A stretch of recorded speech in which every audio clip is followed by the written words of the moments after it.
எடுத்தவர்கள் வாசிக்கலாம். யோவான் எழுதின சுவிசேஷம் 15ஆம் அதிகாரம் 11ஆம் வசனத்தை வாசிக்க கவனிக்கலாம். யோவான் எழுதின சுவிசேஷம் 15ஆம் அதிகாரம் 11வது வசனத்தை ஒருவர் சத்தமாக வாசிக்க நாம் கவனிப்போம். என்னுடைய சந்தோஷம் உங்களில் நிலைத்திருக்கும்படிக்கும் உங்கள் சந்தோஷம் நிறைவாய் இருக்கும்படிக்கும் உங்கள் சந்தோஷம் நிறைவாய் இருக்கும்படிக்கும் இவைகளை உங்களுக்கு சொன்னேன். அல்லேலூயா, அல்லேலூயா. இந்த மாதத்தினுடைய வாக்குத்தத்தம், நல்ல அந்த வசனத்தை உற்று கவனிங்க. யோவான் 15:11 உற்று கவனிச்சீங்கன்னா அங்கே எழுதப்பட்டிருக்கிறது, உங்கள் சந்தோஷம் நிறைவாயிருக்கும். அல்லேலூயா. காணமே, ஏசப்பா உங்களை பார்த்து தான் சொல்றாரு, உங்க சந்தோஷம் நிறைவாயிருக்கும், உங்க சந்தோஷம் நிறைவாயிருக்கும். இப்ப எல்லாரும் சேர்ந்து சொல்லுங்க, சொல்லுங்க. இல்ல, வசனத்தை சொல்லுங்க, சத்தமா சத்தமா,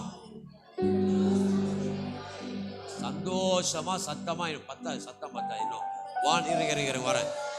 ஒரு நிமிஷம் 1 2 3. இப்ப எப்படி சொல்ல போறேன்னா, பிரின்ஸ் உன் சந்தோஷம் நிறைவா இருக்கும் அப்படி சொல்ல போறோம். அல்லேலூயா. உங்க பேரை சொல்லிக்க போறீங்க, நான் என் பேரை சொல்லிக்குவேன், நீங்க உங்க பேரை சொல்லி பிரின்ஸ் உன் சந்தோஷம் நிறைவா இருக்கும் அப்படின்னு சொல்லிக்கணும். சரிங்களா? சொல்லலாமா? 1 2 3. பிரின்ஸ் உன் சந்தோஷம் நிறைவாயிருக்கும். பிரின்ஸ் உன் சந்தோஷம் நிறைவாயிருக்கும். பிரின்ஸ் உன் சந்தோஷம் நிறைவாயிருக்கும். தீமோத்தேயு சொல்லவே இல்லையே, சொல்லுங்க, நீங்க மட்டும் சொல்லுங்க. தீமோத்தேயு உன் சந்தோஷம் நிறைவா இருக்கும். சத்தமா சொல்லுங்க, சொல்லுங்க தம்பி. உங்களுக்காக எல்லாரையும் சொல்ல வைப்போமா? சரியா? 1 2 3. பிரின்ஸ் உன் சந்தோஷம் நிறைவா. கையை அப்படி வைங்கய்யா. அல்லேலூயா. சின்னேன் சொன்னீங்களா? ஆமென். அல்லேலூயா. விசுவாசிங்க. அல்லேலூயா. எல்லா காரியத்திலும் கர்த்தர் சந்தோஷமான காரியங்களை கொண்டு வர போகிறார். உங்கள் குடும்பங்களில ஒரு நிறைவான சந்தோஷத்தை கர்த்தர் கொண்டு வர போகிறார். இந்த மாதம் நமக்கு எது வாக்குத்தத்தம்? யோவான் 15:11. அல்லேலூயா. உங்கள் சந்தோஷம் என்ன பரத், சந்தோஷமே காணமாடா. ஏன் செம்மு நல்லா எழுதலையா? அப்புறம் என்ன சந்தோஷமா சொல்லு. அல்லேலூயா, அல்லேலூயா. சரி, இன்றைக்கு இந்த வசனத்திலிருந்து தான் நம்ம தியானிக்க போகிறோம். தேவன் 5 காரியங்களை சொல்லி இருக்கிறார். எத்தனை காரியம்? 5 காரியங்களை இந்த மாதத்திலே நமக்கு சொல்லி இருக்கிறார். அதை தான் நம்ம தியானிக்க போகிறோம். முதலாவது அப்போஸ்தலர் 16ஆம் அதிகாரம் 34வது வசனத்தை வாசிக்க கவனிக்கலாம். அப்போஸ்தலர் 16:34. வேகமா எடுத்து வாசிங்க. அப்போஸ்தலர் 16ஆம் அதிகாரம் 34வது வசனம். ஆமென். எல்லாரும் எடுத்துட்டீங்களா? நிறைய பேர் இப்பதான் பைபிளை வேக வேகமா பெறற மாதிரி இருக்கு. அல்லேலூயா, ஸ்தோத்திரம். வாசிங்க. பின்பு அவன் அவர்களை தன் வீட்டிற்கு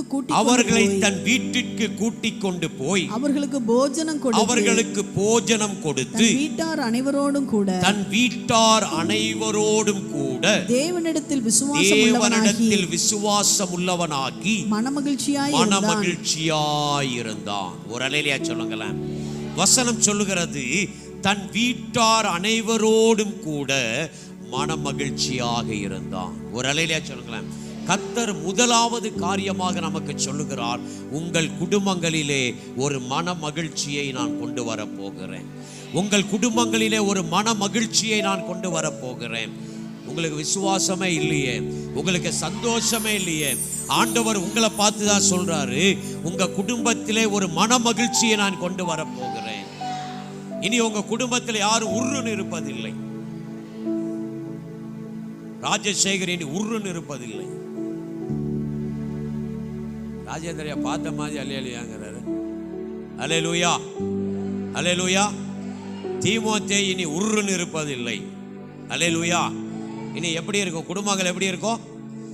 அந்த மனுஷன், அந்த சிறைச்சாலை அதிகாரி இப்போ தன் வீட்டாரோடு விசுவாசம் உள்ளவனாகி, எப்படி எழுதியிருக்கு? விசுவாசம் உள்ளவனாகி தன் குடும்பத்தாரோடு மனமகிழ்ச்சியாக இருந்தான். எத்தனை பேர் இதை எதிர்பார்க்கிறீங்க? என் குடும்பத்துக்குள்ள ஒரு விசுவாசம் வரணும், என் குடும்பத்துக்குள்ள ஒரு மனமகிழ்ச்சி வரணும் அப்படின்னு சொல்றவங்களா ஆண்டவருக்கு ஒரு அல்லேலூயா சொல்லுங்க பார்க்கலாம். அவன் தன் வீட்டார் அனைவரோடும் கூட விசுவாசம் உள்ளவனாகி, தேவனிடத்தில் விசுவாசம் உள்ளவனாகி மனமகிழ்ச்சியாக இருந்தான். கர்த்தர் இந்த டிசம்பர் மாதத்திலே, இந்த வருடத்தினுடைய கடைசியில நம்மோடு பேசுகிறார். உன் குடும்பத்தின் நடுவிலே ஒரு பெரிய மன மகிழ்ச்சியை நான் தரப்போகிறேன். உன் குடும்பத்துக்குள் ஒரு பெரிய விசுவாசத்தை நான் தரப்போகிறேன். இனி உன்னுடைய சந்தோஷம் மிகுதியாக இருக்கும், உன் சந்தோஷம் நிறைவாக இருக்கும். இனி உங்க குடும்பத்துல சந்தோஷத்திற்கு குறைவு இருக்காது. இனி உங்க குடும்பத்துல என்ன இருக்காது? சந்தோஷத்திற்கு குறைவு இருக்காது. ஒரு அல்லேலூயா சொல்லுங்களேன். இந்த சிறைச்சாலை அதிகாரியை குறித்து நம்ம பார்க்கும் பொழுது 27வது வசனத்தை வாசிக்க கவனிக்கலாம். அப்போஸ்தலர் 16:27 வாசிக்க கவனிக்கலாம். மைக்கில சத்தமா வாசிங்க. சிறைச்சாலைக்காரன் நித்திரை தெளிந்து சிறைச்சாலையின் கதவுகள் திறந்திருக்கிறதை கண்டு கட்டுண்டவர்கள் ஓடி போனார்கள் என்று எண்ணி பட்டயத்தை உருவி தன்னை கொலை செய்து கொள்ள போனான். நல்லா கவனிங்க. மைக் ஆஃப் பண்ணாதீங்க, ஆன்லயே இருக்கட்டும், ஆஃப் பண்ண கூடாது. கவனிங்க. சிறைச்சாலையின் அதிகாரி திடீர்னு எந்திரிச்சு பார்க்கிறாரு. அங்கே எல்லாருடைய கட்டுகள் என்ன செய்திருக்கிறது? கலன்று போயிருக்கிறது. நல்லா கவனிங்க. சிறைச்சாலை அதிகாரியினுடைய கரத்திலே அந்த அரசாங்கம் அவனிடத்திலே நிறைய கைதிகளை ஒப்புவித்திருக்கிறது. அந்த கைதிகளை கவனமாக பார்க்க வேண்டிய வேலை யாரோடது? நீங்க பேசினாதான் நான் பிரசங்கம் பண்ண முடியும். யாருடைய வேலை? அந்த சிறைச்சாலை அதிகாரியினுடைய வேலை. அவன் திடீர்னு எழுந்து பார்க்கிறான், எல்லாருடைய கட்டுகளும் எப்படி இருக்கிறது. இவன் என்ன நினைச்சிட்டான்? எல்லாரும் ஓடி போயிட்டாங்கன்னு நினைச்சான். எல்லாரும் ஓடி போயிட்டாங்கன்னு நினைச்சு பேசிங்க. அவன் தன்னை கொலை செய்து கொள்ள போனான். நல்ல கவனிங்க. உடனே அவன் தன் உயிரை மாய்த்து கொள்ள ரெடி ஆயிட்டான். இவன் கொஞ்சம் யோசிக்கிறது கம்மியானால், எதையும் சரியா யோசித்து என்ன செய்ய மாட்டான். கொஞ்சம் அவசரம், கொஞ்சம் கோபம், கொஞ்சம் யோசிக்காம காரியங்களை செய்வது, கொஞ்சம் டென்ஷன் ஆயிட்டான்னு வைங்களேன். அல்லேலூயா, அல்லேலூயா. உங்க குடும்பத்தில் இப்படிப்பட்ட காரியம் இருக்குதா? யோசிக்காம காரியத்தை செய்றீங்களா? ஒருவேளை இப்படி நடந்திருக்குமோ அப்படின்னு நினைச்சு கலங்குகிறீங்களா? அநேகருக்கு எப்படின்னா, இப்படி நடந்திருக்குமோ, இப்படி நடந்திருக்குமோ, இப்படி நடந்துருமோ அப்படின்னு சொல்லி உங்களுக்குள் தேவையில்லாத சிந்தைகள் வருகிறது. இந்த சிறைச்சாலையின் அதிகாரி ஒருவேளை எல்லாரும் ஓடிவிட்டார்களோ என்று உடனே அந்த கத்தியை எடுத்து, அந்த அவனுடைய உரையில் இருந்த அந்த பட்டயத்தை எடுத்து தன்னை மாய்த்து கொள்ள ரெடி ஆயிட்டான். அவசரப்பட்டு காரியங்களை செய்கிறவர்களா இருக்கிறீங்களா? கர்த்தர் சொல்லுகிறார், இனி உனக்குள் ஒரு மன மகிழ்ச்சியை நான் கொண்டு வரப்போகிறேன். இனி அப்படிப்பட்ட சிந்தை உனக்குள் இருப்பது இல்லை. இப்படி நடந்திருக்குமோ? அநேக நேரத்தில் நம்ம அப்படிதான் இருக்கிறோம். ஒருவேளை இப்படிதான் நடந்திருக்கும். ஆனா இந்த சிறைச்சாலையில் இந்த கைதி யாருமே என்ன செய்யல, ஓடல, எல்லாம் அங்கதான் இருக்கிறாங்க. 28வது வசனத்தை வாசிங்க.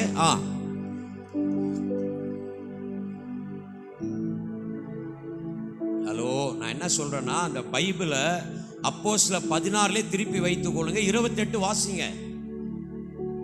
ஜீசஸ்.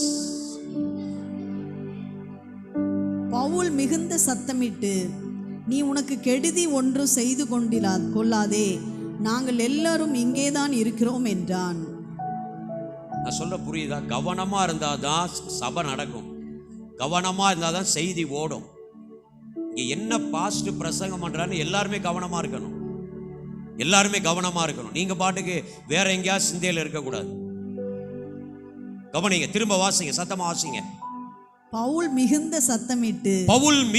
சத்தமிட்டு நீ உனக்கு கெடுதி ஒன்று செய்து கொள்ளாதே, நீ உனக்கு கெடுதி ஒன்றும் செய்து கொள்ளாதே, நாங்கள் எல்லாரும் இங்கேதான் இருக்கிறோம். பவுல் அந்த மனுஷனை பார்த்து சொல்றான், உனக்கு நீ எந்த கெடுதியும் செய்து கொள்ளாதே, உனக்கு எதுவுமே நடக்கலன்னு அந்த பவுல் அங்கே அந்த சிறைச்சாலை அதிகாரியை பார்த்து சொல்லுகிறான்.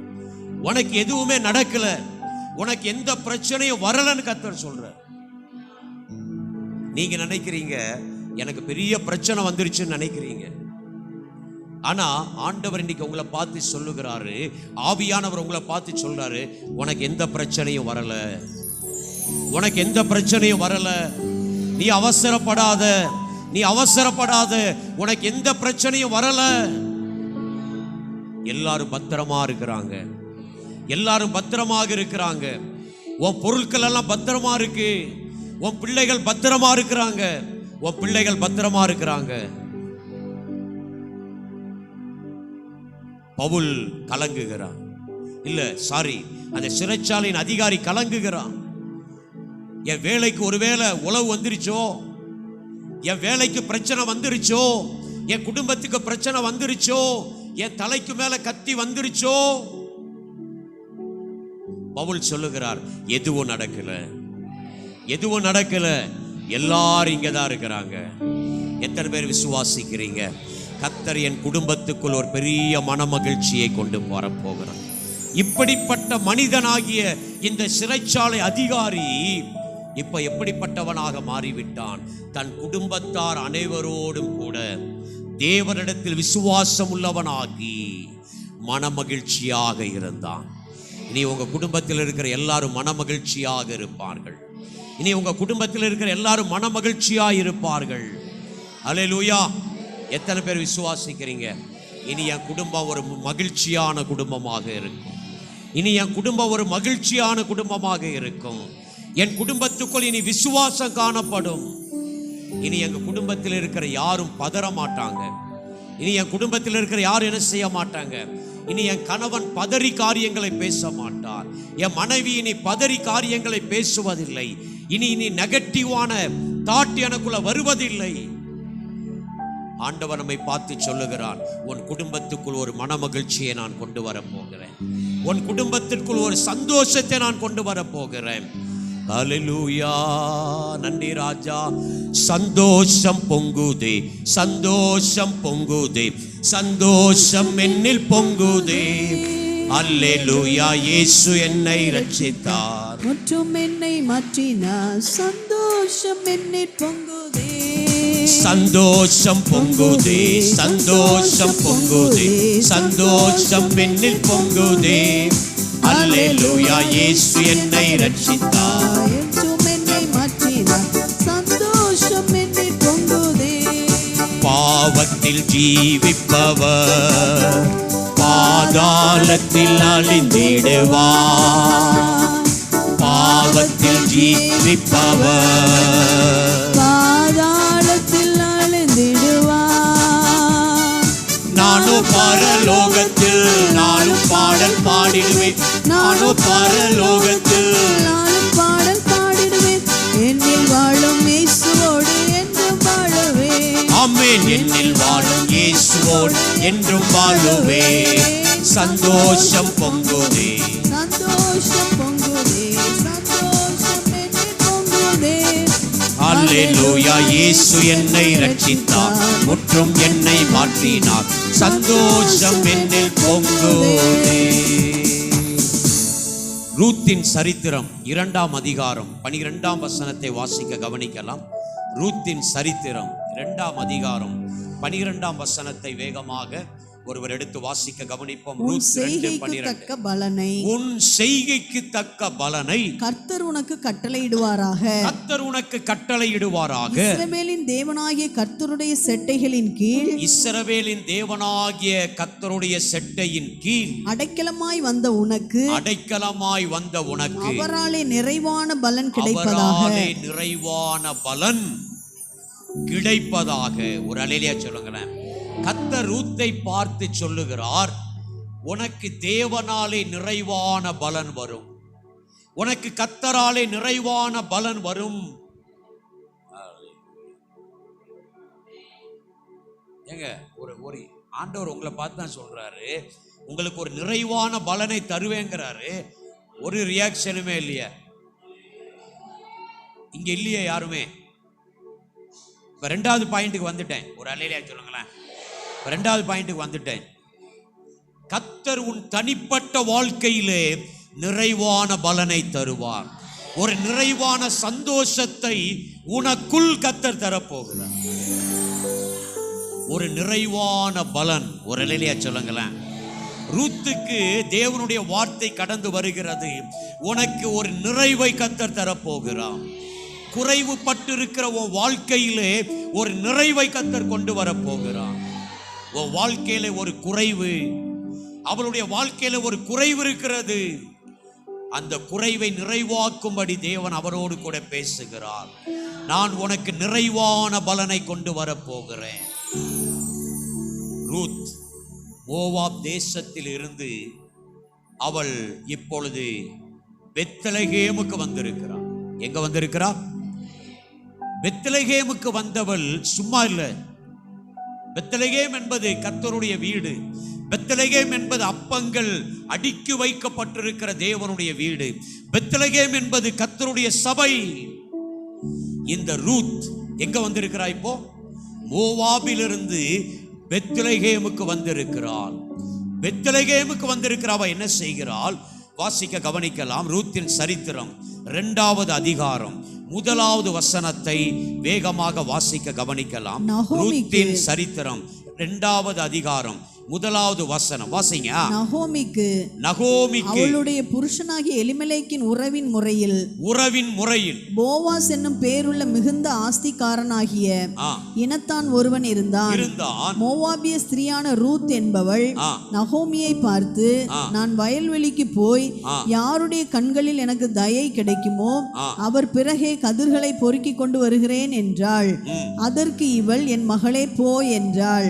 அவள் போய் வயல்வெளி அறுக்கிறவர்கள் பிறகே பொறுக்கினாள். தற்செயலாய் அவளுக்கு நேரிட்ட அந்த வயல் நிலம் எலிமெலேக்கின் வம்சத்தான் ஆகிய போவாசுடையதாய் இருந்தது. பெத்லகேமுக்கு வந்த ரூத் இப்ப சும்மா இருக்க முடியல. ஒரு அல்லேலூயா சொல்லுங்களேன். பெத்லகேம் ஆகிய சபையில இருக்கிற நீங்களும் நானும் ஒரு பெரிய எதிர்பார்ப்போடு இருக்க வேண்டும். ஒரு அல்லேலூயா சொல்லுங்களேன். ஏதோ நம்முடைய சிந்தைகள் முடங்கி போனதா இருக்கக்கூடாது. இனிமேல் எதுவுமே நடக்காது, இதுவுமே இனிமேல் என்ன செய்யாது, நடக்காது, இதுக்கு மேல என்ன நடக்க போகுதுன்னு சொல்லி நம்ம சிந்தையிலே ஒரு கட்டப்பட்ட நிலைமையில நாம இருக்கக்கூடாது. மோவாபிலிருந்து பெத்லகேமுக்கு வந்திருக்கிற ரூத் இப்பொழுது செயல்பட துவங்குகிறார். ஒரு அல்லேலூயா சொல்லுங்களேன். அவ என்ன பண்றா? இப்போ தனக்கு எதிராக இருக்கிற வயல் நிலத்துக்கு கடந்து போகிறார். எங்க போறாங்க? தனக்கு எதிராக இருக்கிற வயல் நிலத்துக்கு அவள் கடந்து போகிறாள். கடந்து போய் அங்கே தனக்கு கிடைத்த வேலையை அவள் உற்சாகமாக செய்து கொண்டிருக்கிறாள். தனக்கு கிடைத்த வேலையை அவள் உண்மையாக செய்து கொண்டிருக்கிறாள். உங்க வாழ்க்கை குறைவுள்ள வாழ்க்கையா இருக்கா?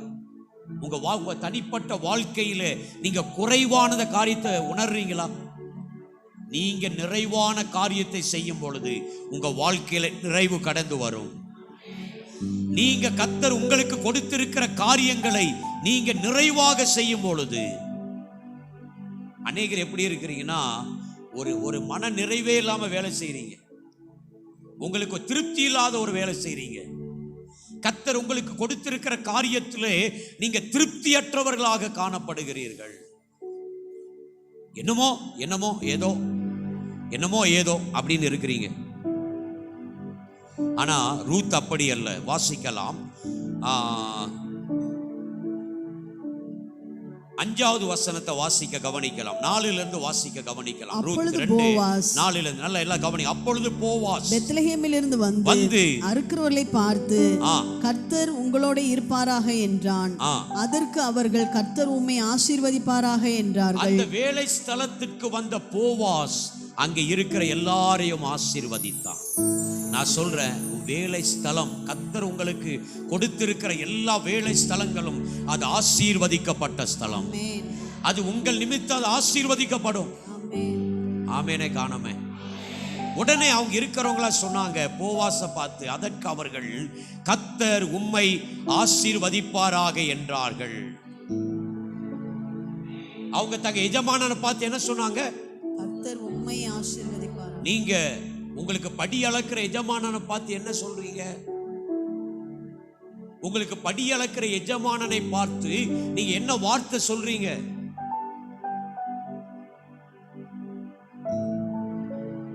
தெரிந்தோ தெரியாமலேயோ கர்த்தர் அவனுக்கு ஒரு அதிகாரத்தை கொடுத்திருக்கிறார். நான் சொல்ற புரியுதா உங்களுக்கு? மன நிறைவு இல்லாம இருந்தா கர்த்தர் உங்களை நிறைவான சந்தோஷத்தை உங்களுக்கு தர முடியாது. கர்த்தர் உங்களுக்கு எதை கொடுத்திருந்தாலும் அதை நீங்கள் மன நிறைவோடு செய்யணும். அல்லேலூயா காணமே.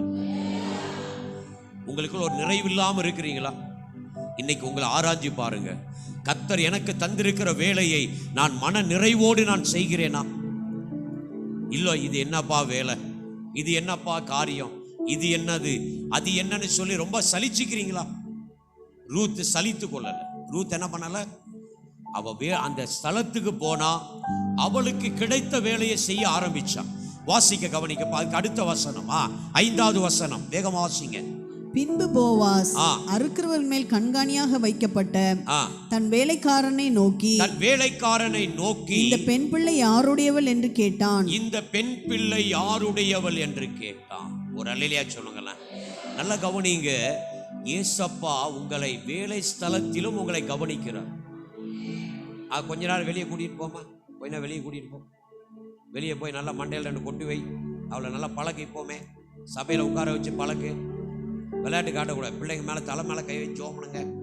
நல்ல பிள்ளைங்க மேலே தலை மேலே கை வச்சு ஜோமனுங்க. சபைக்கு வந்த பிசாசு பிள்ளைகளுக்குள்ள பூந்துருவான். வசனத்தை கேட்க விட மாட்டான். நல்லா கவனிக்கணும். பிள்ளைகளை நல்லா வளர்க்கணும். பிள்ளைகளுக்காக நல்லா ஜோம் பண்ணணும். எல்லா பெற்றோருக்கும் சொல்றேன். ஒரு அல்லேலூயா சொல்லுங்களேன். அல்லேலூயா. இப்போ அந்த போவாஸ் வேலை செய்கிற ரூத்தை கவனிக்கிறான். நீங்க எங்க வேலை செய்தாலும் கர்த்தருடைய கண்கள் உங்களை நுற்று நோக்கி கொண்டிருக்கிறது. நீங்க வேலைக்கு போகிற ஸ்தலத்தில் நீங்க எப்படி இருக்கிறீங்க என்பதை கர்த்தர் உற்று நோக்கி உங்களை கவனிக்கிறார். வேலை ஸ்தலத்துல நீங்க நினைக்கிறீங்க சபையில மட்டும்தான் ஏசப்பா என்ன பார்க்கிறாரு. சபையில மட்டும்தான். நீ வேலை செய்கிற இடத்திலும் கர்த்தர் உன்னை உற்று கவனிக்கிறார்.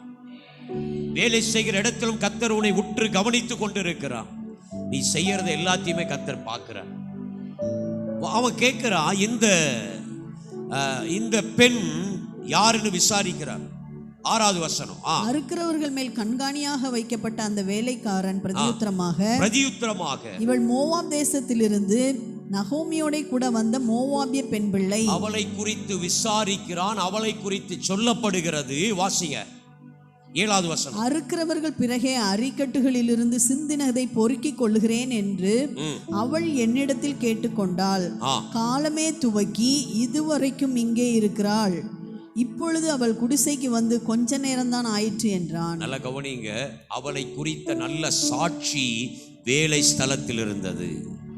ரூத்தை குறித்த ஒரு சாட்சி உலகத்தின் அதாவது உலகத்துக்குள் இருக்கிற வேலைக்கு போயிருக்கிற ஸ்தலத்திலே, வேலை செய்கிற இடத்திலே ரூத்தை குறித்து நல்ல ஒரு சாட்சி சொல்லப்படுகிறது. இன்னைக்கு நீங்க வேலை செய்கிற இடத்துல வந்து, நீங்க இருக்கிற இடத்துல வந்து உங்களை குறித்து கேட்கலாமா? கேட்கலாமா? ஸ்ருதி சகோதரி உங்க ஸ்கூல்ல வந்து உங்களை கேட்கலாமா? கேட்கலாமா? கேட்கலாமா சிஸ்டர்? வேணி சிஸ்டர் யூனியன் ஆபீஸ்ல வந்து உங்களை கேட்கலாமா? ஸ்னேகா உங்க காலேஜ்ல இருந்து உன்னை கேட்கலாமா? நான் சொல்றேன், நம்ம இருக்கிற இடங்களிலே, வேலை செய்கிற இடங்களிலே எனக்கு சாட்சி முக்கியம். எனக்கு சாட்சி முக்கியம். நீங்க என்ன வேலை செய்தாலும் பரவாயில்லைங்க, அந்த வேலையில உங்களுக்கு ஒரு சாட்சி வேணும். அந்த வயல் நிலத்திலேயே ரொம்ப கீழ்த்தரமான வேலை அந்த வேலை. ரொம்ப சிந்துகிற கதிர்களை பொறுக்குகிற வேலை.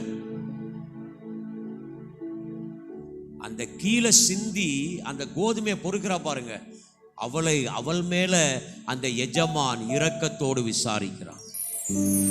நீங்க நினைக்கிறீங்களா, எனக்கு நீங்க ஒருவேளை அப்படிப்பட்ட ஒரு நிலைமையில நீங்க இருந்தாலும் நீங்க அதுல உண்மையா இருக்கும் பொழுது நீங்கள் தேவனால் விசாரிக்கப்படுவீர்கள். நீங்கள் தேவனால் விசாரிக்கப்படுவீர்கள். அந்த அவ மனதில் ஏகப்பட்ட குறைகள் இருக்கிறது, அவள் வாழ்க்கையில எத்தனையோ பிரச்சனைகள் இருக்கிறது. ஆனால் அதெல்லாம் மறந்து அந்த வயல் நிலத்திலே அவள் உற்சாகமாக தன்னுடைய வேலையை செய்கிறாள். அல்லேலூயா. அவளை பார்த்து தான் தேவன் சொல்லுகிறார், உனக்கு தேவனாலே நிறைவான பலன் வரும். உனக்கு தேவனாலே நிறைவான பலன் வரும். ஒரு நிறைவான சந்தோஷத்தை கர்த்தர் உங்கள் உள்ளத்திலே, உங்கள் தனிப்பட்ட வாழ்க்கையிலே தவிர அவர் உண்மை உள்ளவராக இருக்கிறார். எத்தனை பேர் புரிந்து கொண்டீங்க? எத்தனை பேர் புரிந்து கொண்டீங்க? மன நிறைவில்லாமல் இருக்காதீங்க. மன நிறைவில்லாமல் இருக்காதீங்க. ஏனோ தானோன்னு இருக்காதீங்க. அதாவது பிரசங்கியில நம்ம வேகமாக எடுத்து வாசிக்கலாம். பிரசங்கியின் புஸ்தகம் 9ஆம் அதிகாரம். பிரசங்கியின் புஸ்தகம் 9ஆம் அதிகாரம். Thank you Jesus. திருப்பிட்டீங்களா? பிரசங்கி 9:10 வாசிக்க கவனிக்கலாம். பழைய ஏற்பாட்டிலே 798வது பக்கம். பிரசங்கி 9:10 வாசிங்க. செய்யும்படி உன் கைக்கு நேரிடுகிறது எதுவோ, செய்யும்படி உன் கைக்கு நேரிடுகிறது எதுவோ அதை உன் பலத்தோடே செய். அதை உன் பலத்தோடே செய். நல்ல கவனிங்க. செய்யும்படி உன் கைக்கு நேரிடுகிறது எதுவோ அதை உன் பலத்தோடே செய். விளக்கமாத்த எடுத்து வீட்டை கூட்டனா முழு பலத்தோட கூட்டணும். அம்மாவை திட்டிகிட்டே கூட்டக்கூடாது. அம்மாவை திட்டிகிட்டே என்ன செய்யக்கூடாது? வீட்டுக்கார திட்டிகிட்டே கூட்டக்கூடாது. விளக்கமாத்த எடுத்து வீட்டுக்காரையும் சேர்த்து கூட்டி வெளியே தள்ளிடுறது. வீட்டில் இருக்கிற எல்லா ஆசீர்வாதத்தையும் கூட்டி என்ன பண்ணிடுறது? கூட்டும்போது ஸ்தோத்திரத்தோட கூட்டணும். ஒரு அல்லேலூயா சொல்லுங்களேன். விளக்கு மாத்த எடுத்து வீட்டை கூட்டும் போது எப்படி கூட்டணும்? ஸ்தோத்திரத்தோடு சந்தோஷமா செய்யணும். துணி துவைக்கும் போது சந்தோஷமா துவைக்கணும். அலெக்ஸ், துணி துவைப்பியா? எனக்கு அந்த பழக்கம் இல்லைப்பா, நான் ஒத்துக்கிறேன். ஒரு அல்லேலூயா சொல்லுங்களேன். இது வரைக்கும் நான் துணி துவைச்சு பழக்கம் இல்லை. ஒரு அல்லேலூயா சொல்லுங்களேன். அல்லேலூயா. சின்ன துணி துவைப்பீங்களா? தீமோத்தேயு நம்மளா? சரி. தினேஷ் நம்மால். ஏய், துணி துவைப்பியா? நம்மால் கிடையாது. அல்லேலூயா. பிரகாஷையா? எப்படியா? வாஷிங் மிஷினா கையை துணி துவைப்பீங்களா? இல்லைங்கய்யா, துணி துவைப்பீங்களா? உங்கள் மனைவி பாக்கியவதி. ஒரு அல்லேலூயா சொல்லுங்களேன். பிரகாஷ் ஐயா எல்லா வேலையும் அவங்க வீட்டில் செய்வார். எனக்கு தெரியும். அவங்க வீட்டில் அவர் எல்லா வேலையும் செஞ்சுக்குவார். ஒரு அல்லேலூயா சொல்லுங்களேன். அவங்க மனைவி பாக்கியவதி. ஒரு அல்லேலூயா சொல்லுங்களேன். நான் சொல்கிறேன், அந்த வேலையை நீ முழு பலத்தோடு செய்யணுமா? ஒரு அல்லேலூயா சொல்லுங்களேன். அல்லேலூயா. நீங்கள் துணி துவைக்கும் போது கூட ஸ்தோத்திரத்தோடு துவைங்க. அந்த துணி ரொம்ப வெண்மையாக வரும்.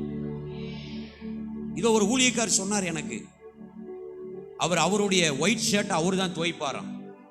அவருடைய ஒயிட் ஷர்ட் அவர் தான் துவைப்பாராம். துவைக்கும் பொழுது அவர் நல்ல ஸ்தோத்திரம் பண்ணிக்கிட்டே சோப்பு போடுவார்.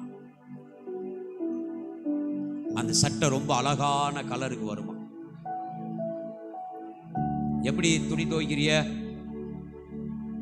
என்ன சிந்தையோடு துணி துவைக்கிறீங்க? என்ன சிந்தையோடு வீட்டில் உள்ள வேலைகளை செய்றீங்க? உங்க ஆபீஸ்ல உள்ள வேலையை செய்யும் பொழுது நீங்க என்ன சிந்தையோடு இருக்கிறீங்க? எப்பொழுது நமக்கு தெய்வீக சிந்தை உண்டாகி இருக்க வேண்டும். அந்த ரூத் காலமே துவங்கி மாலை வரைக்கும் அந்த கதிர்களை அவ ஒழுங்காக, கிரமமாக, உற்சாகமாக பொறுக்கி எடுத்து என்ன செய்யறா? அது எப்படி ஒரு ஆசீர்வாதமா மாறுது பாருங்க அவளுடைய கைகளின் பிரயாசம். இப்ப நீங்க திரும்ப ரூத்தின் சரித்திரத்துக்கு உங்க பைபிளை திருப்புங்க. அவள் அதை எடுத்து தன் வீட்டிற்கு கொண்டு போகிறாள். ஒரு அல்லேலூயா சொல்லுங்களேன். நல்லா கவனிப்போம். எடுத்தவர்கள் வாசிக்கலாம். ரூத்தின் சரித்திரம் 2வது அதிகாரம். அவள் அதை எடுத்துக்கொண்டு 18. எத்தனாவது? 18. 2:12. 2:18 வாசிங்க. 2:18. அவள் அதை எடுத்துக்கொண்டு ஊருக்குள் வந்தாள். அவள் பொறுக்கினதை அவளுடைய மாமி பார்த்தாள். தான் திருப்தியாய் சாப்பிட்டு மீதியாக வைத்ததையும் எடுத்து அவளுக்கு கொடுத்தாள். நல்ல கவனிங்க, தனக்கு திருப்தி உண்டாக வேலை செய்தால் அந்த ரூத். நீங்க செய்கிற வேலையில உங்களுக்கு திருப்தி இருக்கா?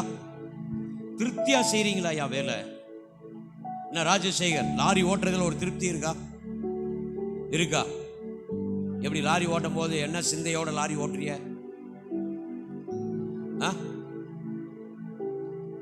நல்லா கவனிங்க, அவள் திருப்தி உண்டாக வேலை செய்து மீதமானதை தன் மாமியின் இடத்துல கொண்டு வருகிறாள். வாசிங்க. அப்பொழுது அவளுடைய மாமி, இன்று எங்கே கதிர் பொறுக்கினாய், எவ்விடத்தில் வேலை செய்தாய் என்று அவளிடத்தில் கேட்டு, உன்னை விசாரித்தவன் ஆசீர்வதிக்கப்படுவானாக என்றார். நல்லா கவனிங்க, மாமியும் மருமகளும் பேசிக்கிறாங்க. பேசுறீங்களா உங்க வீட்டுல எல்லாரும்? வேலைக்கு போயிட்டு வந்தோன்னா ராஜசேகர் எஸ்தர்ட்ட பேசுறீங்களா? வேலைக்கு போயிட்டு வந்தோன்னே இல்ல பக்கத்துல வந்தாலும் குதிரை மாதிரி கழுத மாதிரி உதைக்கிறீங்களா? இப்பதான் லாரியில இவ்வளவு கஷ்டப்பட்டு ஓட்டிட்டு வந்திருக்கேன் அப்படின்னு எஸ்தரை உதைச்சி தள்ளிடுறீங்களா? எப்படி எஸ்தர் வேலைக்கு போயிட்டு வந்தா பேசுறாரா இல்ல கோவப்படுறா? கோவம் வருதா? பரவாயில்ல, விட்டு கொடுக்க மாட்டேன். அல்லேலூயா, அல்லேலூயா. பரவாயில்ல ராஜ்யார் படைச்சிக்கலாம். அல்லேலூயா. எப்படி சின்னையன், எப்படி வீட்டில் எப்படி இருப்பிய? பேசி எல்லாம் இருக்கிற பழக்கம் உண்டா? இல்லை மனைவி ஏதாவது ஃபோன் பண்ணால் அங்கே கடையிலேருந்து சத்தம் போட்டுருவீங்களா? சத்தம் போட மாட்டிய? அல்லேலூயா. தீமோத்தே எப்படி வீட்டுக்குள்ளெல்லாம் பேசி இருக்கீங்களா? நீங்கள் வேலைக்கு போய் வீட்டிலலாம் பேசுகிறீங்களா? மனைவிட்ட உங்கள் பிள்ளைகள்கிட்ட பேசுகிறீங்களா? அல்லேலூயா. எல்லாம் பேசி இருக்கிறீங்களா? என்ன எஸ்தர் ஃபெலிக்ஸ் எப்படி வேலைக்கு போயிட்டு வந்து எல்லாம் ஷேர் பண்ணுறாரா? கேட்குற கேள்விக்கு பதில் சொல்கிறாரா?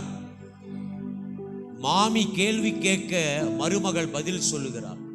உங்கள் வீட்டில் கேள்வி கேட்டு பதில் சொல்கிற பழக்கம் இருக்கா? நீ எங்க வேலை செய்த, இதை எங்க எடுத்துட்டு வந்த? அல்லேலூயா. உங்க வீட்டில் எல்லாரும் சகஜமா பேசுகிறீங்களா? இப்படிப்பட்ட நிறைவு இருக்கும் பொழுது கர்த்தர் நிறைவான சந்தோஷத்தை உன் குடும்பத்திலே தருவார். அல்லேலூயா. இப்ப 2 பாயிண்ட் முடிச்சிட்டேன். 3வது பாயிண்ட் 1 கொரிந்தியர் 13ஆம் அதிகாரம் 10வது வசனத்தை வாசிக்க கவனிக்கலாம். 1 கொரிந்தியர் 13ஆம் அதிகாரம் 10வது வசனம் வேகமா எடுத்து வாசிங்க. 1 கொரிந்தியர் 13. நிறைவானது வரும்போது குறைவானது ஒளிந்து போகும். அல்லேலூயா. இன்னொன்று கொஞ்சம் நல்லா அழுத்தமா வாசிங்க பார்க்கலாம். எல்லாம் தெரிஞ்ச வசனம்னு அப்படியே இதுதானே அப்படின்னு வாசிக்க கூடாது. வாசிங்க. நிறைவானது வரும்பொழுது குறைவானது ஒளிந்து போகும். ஒரு அல்லேலூயா சொல்லுங்களேன். நிறைவு வரும் பொழுது குறைவு மறையும். நீங்க நிறைய நிறைய நிறைய நிறைய உங்க குடும்பத்தில் இருக்கிற எல்லா குறைவும் மறையும். நீங்க நிரம்பிட்டே இருக்கணும். ஒரு அல்லேலூயா சொல்லுங்களேன். நீங்க நிரம்பிட்டே இருக்கணும். வேத வசனத்தை வாசித்து வாசித்து உங்க இருதயம் நிரம்பிட்டே இருக்கணும். கர்த்தரை துதித்து துதித்து நீங்க ஒரு நிறைவான அனுபவத்தில் இருக்கணும். தாவீது சொல்லுகிறார், என் பாத்திரம் நிரம்பி வழிகிறது. அல்லேலூயா, அல்லேலூயா, அல்லேலூயா, அல்லேலூயா, அல்லேலூயா. வல்லமை உண்டு உண்டு, அற்புத வல்லமை இயேசுவே இரத்தத்தால். வல்லமை உண்டு உண்டு, அற்புத வல்லமை. நல்ல கரங்களை தட்டி நல்ல ஆவியில நிரம்பி ஆமென். இரத்தத்தால் வல்லமை உண்டு உண்டு, அற்புத வல்லமை. ஆட்டுக்கோட்டியின் இரத்தத்தினால் என்னுள்ளம் தேவன் பால் பொங்கி வழியுதே. இயேசன்னை ரட்சித்தார், நான் ஆடி பாடுவே. எவரும் அறியாதே என் உள்ளம் பொங்குதே.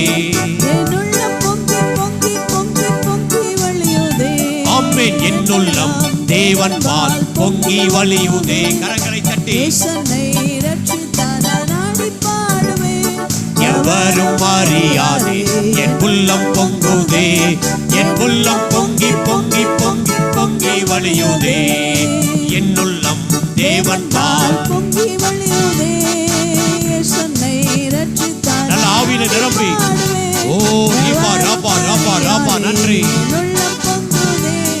என் உள்ளம் பொங்கி பொங்கி பொங்கி பொங்கி வழியுதே. ஆமென். என்னுள்ளம் தேவன் பால் பொங்கி வழியுதே. நல்ல கை தட்டி ஆமென்.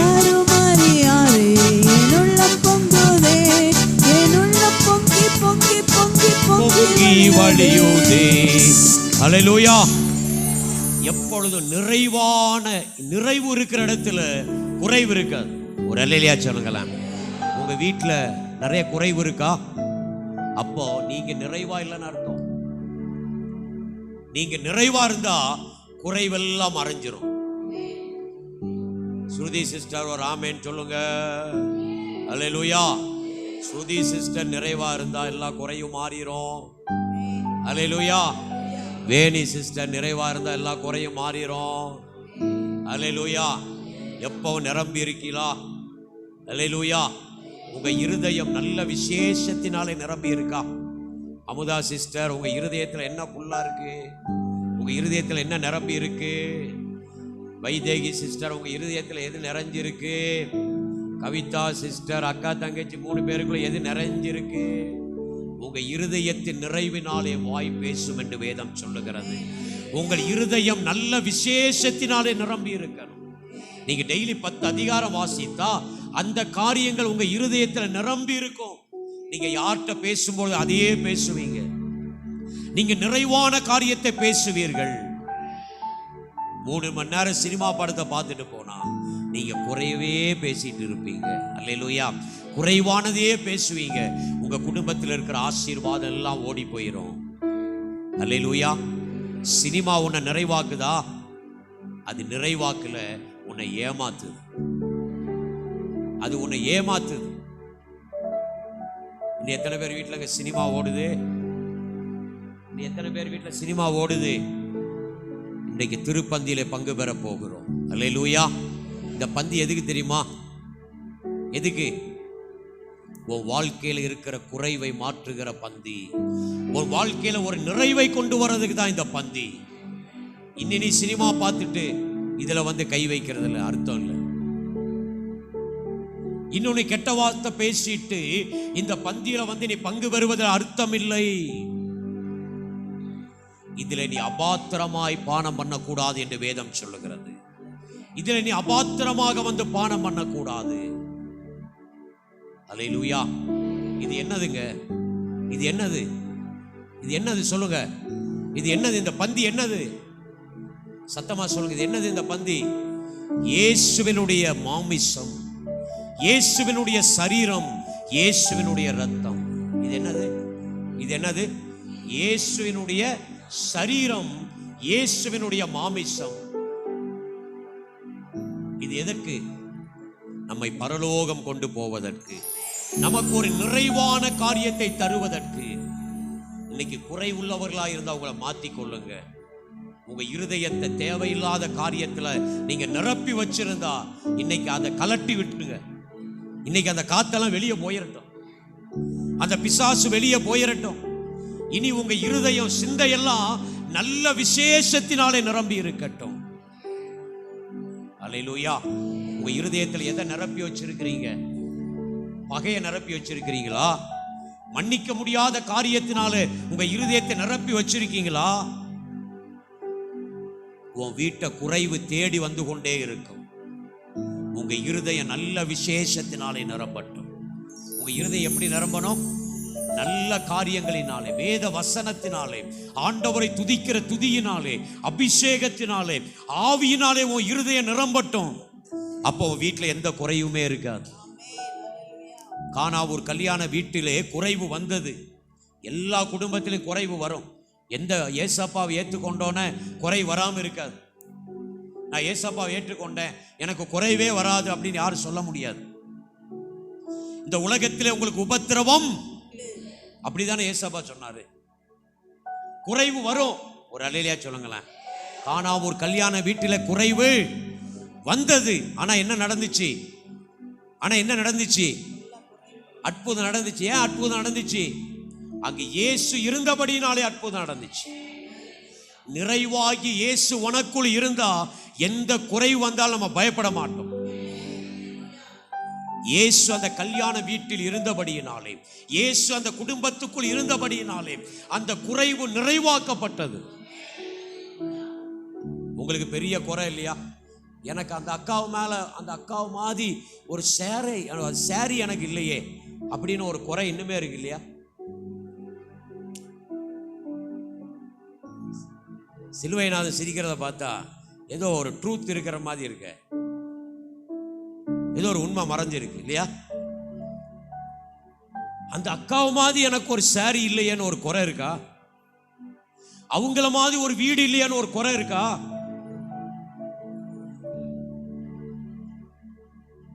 அல்லேலூயா. இந்த குறையெல்லாம் வச்சுக்கிட்டு நம்ம நிறைவா வாழ முடியாது. இன்றைக்கு கர்த்தர் உனக்கு கொடுத்திருக்கிற இந்த காரியத்திலே நீ நிறைவாக இருக்க வேண்டும். அல்லேலூயா. இயேசு எங்கே நிறைவாக இருக்கிறாரோ அங்கே குறைவுக்கு இடம் இருக்காது. உன் இருதயம், உங்க வீடு இயேசுவினுடைய அன்பினாலே நிரப்பப்பட்டு இருக்கட்டும். ஆகாத சம்பாஷணை நல் ஒழுக்கங்களை கெடுக்கும் என்று வேதம் சொல்லுகிறது. உங்களுக்குள்ள எந்த ஆகாத சம்பாஷணை இருக்கக்கூடாது. தேவையில்லாத பேச்சு நமக்குள்ள என்ன செய்யக்கூடாது? கெட்ட வார்த்தை ஒன்றும் உங்க வாயிலிருந்து புறப்படக்கூடாது. அல்லேலூயா. எப்பொழுதும் நான் நிறைவாக இருக்கணும். எதிர நிறைவா இருக்கணும்? தேவனுடைய அன்பிலே, நல்ல விசேஷத்திலே நான் நிறைவாக இருக்கும் பொழுது, நிறைவானது வரும் பொழுது குறைவு ஓடி போயிரும். இயேசு வரும் பொழுது பிசாசு ஓடிடுவான். நீ பிசாசை கூப்பிட்டா இயேசு ஓடிடுவார். நீ பிசாசை கூப்பிட்டா இயேசு என்ன பண்ணிடுவாரு? ரெண்டுல ஒன்ன சூஸ் பண்ணிக்க. ஆண்டவர் அதான் சொல்ற, எது வேணுமோ அதை வச்சுக்க. ரெண்டையும் வச்சுக்க முடியாதுங்கிறார். இந்த கையில இயேசு, இந்த பக்கம் பிசாசு. இந்த பக்கம் இயேசு, இந்த பக்கம் நிறைய பேர் அப்படிதான் இருக்காங்க. இந்த பக்கம் சினிமாவும் பார்த்துக்கணும், இந்த பக்கம் சர்ச்சுக்கும் போய்க்கணும். இந்த பக்கம் சினிமாவும் பார்த்துக்கணும், இந்த பக்கம் பிலாத்து ஜனங்களை பார்த்து கேட்கிறான், உங்களுக்கு இயேசு வேணுமா? உங்களுக்கு யார் வேணுமா? பரபாஸ் வேணுமா? ஜனங்க என்ன சொன்னாங்க? எங்களுக்கு பரபாஸ் தான் வேணும், எங்களுக்கு பரபாஸ் தான் வேணும், எங்களுக்கு கிரிக்கெட் தான் வேணும், எங்களுக்கு சினிமா தான் வேணும், எங்களுக்கு பக்கத்து வீட்டு குறைகளை பேசுறதா எங்களுக்கு வேணும், எனக்கு கொஞ்சம் பல்லுக்கு இடையில, வாய்க்கு இடையில அதுதான் வேணும்.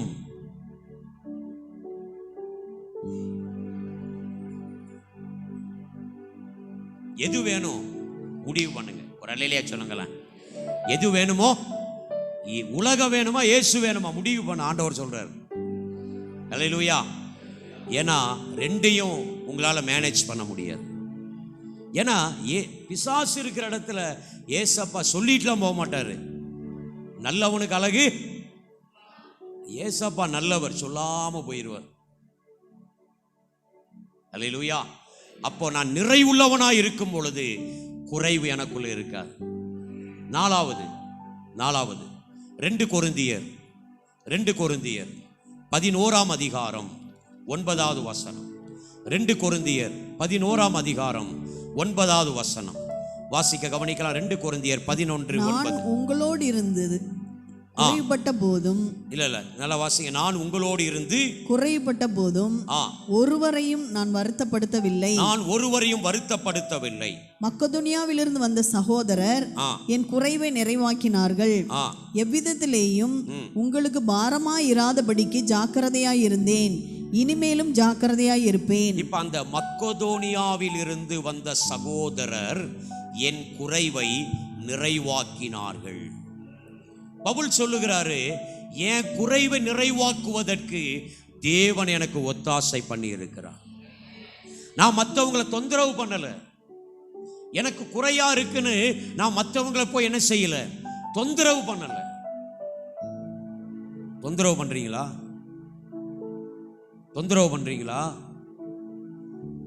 இந்த விஷயத்துல ஜாக்கிரதையாக பவுல் இருக்கிறார். தனக்கு குறைச்சல் இருந்த பொழுதும் அவர் ஜாக்கிரதையாக இருக்கிறார். மக்கதோனியாவிலிருந்து வந்த சகோதரர் பவுலுடைய குறைச்சலுக்கு உதவி செய்தார்கள். உன் குறைச்சல்களை நிறைவாக்க இயேசு இருக்கிறார். நீங்க தொந்தரவு பண்ணாதீங்க, யாருக்கும் தொந்தரவா இருக்காதீங்க, யாருக்கும் எப்படி இருக்காதீங்க, தொந்தரவா இருக்காதீங்க. இந்த விஷயத்துல ஜாக்கிரதையா இருங்க. பவுல் இதுல ஜாக்கிரதையா இருக்கிறாரு. நான் யாரையும் தொந்தரவு பண்ணல, எஸ்தர் யாரையும் தொந்தரவு பண்றியா? No, Esther good girl. பிரிசிலாவுக்கு உடனே கோவம் வருது. நாங்கள் 2 பேரும் ஒரே இடத்துல தான் வேலை செஞ்சோம். பிரிசிலா எஸ்தரை மட்டும் குட் கேர்ள் சொல்லிட்டாரு. அப்படியெல்லாம் இல்லை. இவங்க 2 பேரும் கல்யாணத்துக்கு முன்னாடி ஒரே இடத்துல வேலை செஞ்சிருக்காங்க. கல்யாணத்துக்கு முன்னாடி, இப்ப கல்யாணத்துக்கு அப்புறமும் குடும்பமா ஒரே இடத்துல இருக்காங்க பாருங்க. அல்லேலூயா. பிரிசிலா தொந்தரவு பண்றியா? தொந்தரவா இருக்கியா உங்க வீட்டுக்காருக்கு? தொந்தரவு பண்ணுதா? நோ நோ, அடி விடுமா வீட்டில்? ஒன்றும் அப்படியெல்லாம் இல்லை. அல்லேலூயா. தொந்தரவு பண்ணாதீங்க யாரையும். பிள்ளைகளையும் தொந்தரவு பண்ணாதீங்க, பிள்ளைகள் பெற்றோரையும் தொந்தரவு பண்ணாதீங்க. ரூத்து தொந்தரவா இருக்கியா மம்மிக்கு? மம்மிக்கு தொந்தரவா இருக்கியாடா? இல்ல, very good very good. Ruth good girl. Ruth எல்லாம் சொல்லுங்க, ரூத்து எல்லாம் சொல்லுங்க, குட் கேர்ள்னு சொல்லுங்க. நம்ம சபையில் இருக்கிறது எல்லாமே குட்டு தான், ஆனா உள்ளதான் பேடை வச்சிருக்காங்க. நம்ம சபையில் இருக்கிறது எல்லாமே, ஆனா உள்ள பேடு இருக்கு. நான் என்ன பண்ணட்டும்? உள்ள இருக்கிற பேடு போயிடணும். ஸ்னேகாவுக்கு பார்க்குற உள்ள என்ன பேடு இருக்கு என்கிட்ட, என் உள்ள என்ன பேடு இருக்குன்னு யோசிக்கிறேன். ஒரு அல்லேலியா சொல்லுங்களேன். உனக்குள்ள இருக்கிற பேடு வெளியே போயிட்டா நீ குட்டு. ஒரு அல்லேலியா சொல்லுங்களேன். அல்லேலூயா. தீமோத்தேயு குட்டு தான், தீமோத்தேயு குட்டு தான், ஆனா கொஞ்சம் பேடு,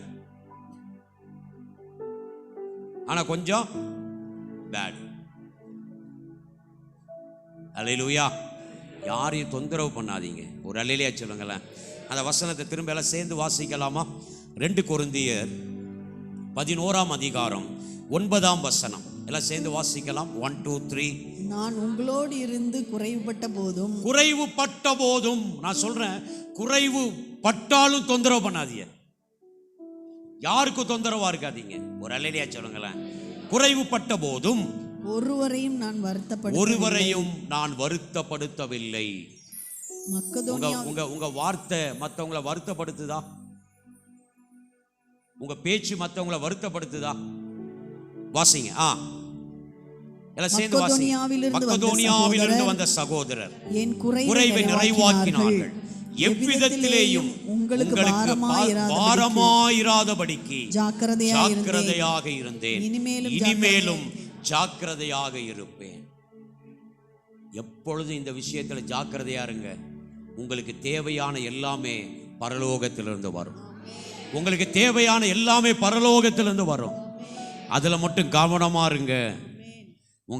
உங்களுடைய சிந்தை மாறிற போகுது, உங்க டைரக்ஷன் மாறிற போகுது. மற்றவங்களை போய் தொந்தரவு பண்ணிடாதீங்க. ஒரு அல்லேலூயா சொல்லுங்களேன். அல்லேலூயா. பவுல் சொல்லுகிறார், மக்கதோனியாவிலிருந்து எனக்கு உதவி வந்தது. மக்கதோனியாவிலிருந்து எனக்கு உதவி வந்தது. உதவி செய்ய என் தேவன் வல்லமை உள்ளவர். எலியாவை காக்காவை கொண்டு, காக்கா மூலமாக உதவி செய்தார். காக்கா மூலமா என்ன செய்தாரு? உங்களுக்கு உதவி செய்ய எந்த விதத்திலும் அவர் வல்லமை உள்ளவராக இருக்கிறார். அல்லேலூயா. அப்போ எப்படி உங்க சந்தோஷத்தை நிறைவாய் மாற்ற போறார்னா, அல்லேலூயா, உங்களுக்கு சில ஒத்தாசைகளை கர்த்தர் தரப்போகிறார். 5வது கடைசியா நான் முடிக்க போகிறேன். எபேசியர் 4ஆம் அதிகாரம் 11வது வசனத்தை வாசிக்க கவனிக்கலாம். எபேசியர் 4ஆம் அதிகாரம் 11வது வசனத்தை மேலும் நாம் அனைவரும் தேவனுடைய குமாரனை பற்றும் விசுவாசத்திலும் அறிவிலும் ஒருமைப்பட்டவர்களாகி ஒருமைப்பட்டவர்களாகி கிறிஸ்துவனுடைய நிறைவான வளர்ச்சியின் அளவுக்கு தக்க கிறிஸ்துவினுடைய நிறைவான வளர்ச்சி கிறிஸ்துவினுடைய நிறைவான வளர்ச்சியின் அளவுக்கு தக்க பூரண புருஷராக கவனிங்க. உங்களை அளந்து பார்த்தா வளர்ச்சி கிறிஸ்துவுக்குள் அந்த வளர்ச்சி சரியா இருக்கணும். ஒரு அலையிலையா சொல்லுங்களேன். பஸ்ஸில் போகும் பொழுது முன்னாடி எழுதி போட்டிருப்பாங்க, ஒரு அம்புக்குறி போட்டு அதில் ஒரு கீழே ஒரு சென்டிமீட்டர் போட்டிருக்கும். அதுக்கு கீழே இருந்தால் என்னது? ஏங்க பஸ்ஸில் யாரெல்லாம் போயிருக்கிய? பஸ்ஸில் போனவங்களாம் கை தூக்குங்க. பஸ்ஸில் டிரைவர் சீட்டுக்கு பின்னாடியோ பக்கத்துலேயோ ஒரு அம்புக்குறி போட்டிருக்கோம். போட்டு ஒரு அளவு போட்டிருக்கோம், ஒரு சென்டிமீட்டர்னு போட்டு அதுக்கு கீழே இருந்தால் என்னது? அரை டிக்கெட்டு. அது கீழே இருந்தால் நீங்களாம் அரை டிக்கெட்டா முழு டிக்கெட்டா? சில பேர் முழு டிக்கெட் ஆகிட்டு அரை டிக்கெட்டு கேட்பாங்க கண்டக்டர்கிட்ட. யாரெல்லாம் முழு டிக்கெட்டை வண்டியில் ஏற்றிட்டு அரை டிக்கெட்டு வாங்குற ஆளாக இருக்கீங்களா?